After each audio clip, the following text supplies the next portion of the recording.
বিশ্বের তৃতীয় ক্ষুদ্রতম রাষ্ট্র নাউরু একসময় মূল্যবান ফসফেটে সমৃদ্ধ ছিল। প্রথম ও দ্বিতীয় বিশ্বযুদ্ধে জার্মান, জাপান, ব্রিটেন, অস্ট্রেলিয়া ও নিউজিল্যান্ডের এই ফসফেটে নজর পড়ে।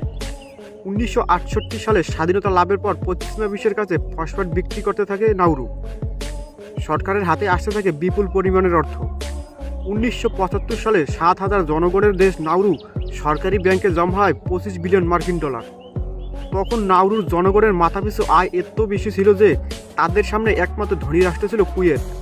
অপচয়, অবিলাসিতা, অদূরদর্শিতা এবং দুর্নীতির কারণে একসময়ের অন্যতম ধনী এই রাষ্ট্রটি এখন করুণ দশা। অস্ট্রেলিয়ার পরামর্শে পরিচালিত হয় দেশটির অর্থনীতি, নিরাপত্তা, উচ্চশিক্ষা ও অন্যান্য গুরুত্বপূর্ণ বিষয়।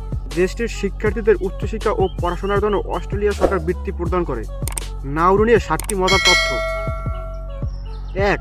নাউরু এমন একটা দেশ যার কোনো রাজধানী নেই। নাম্বার 2.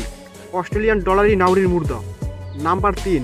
অতি দুর্গম হওয়ার কারণে করোনা ভাইরাস দেশটিতে প্রবেশ করতে পারেনি। নাম্বার 4. নাউরু পৃথিবীর সবচেয়ে কম ভ্রমণ করা দেশ, প্রতি বছর গড়ে মাত্র 200 জন ভ্রমণ করেন। নাম্বার 5.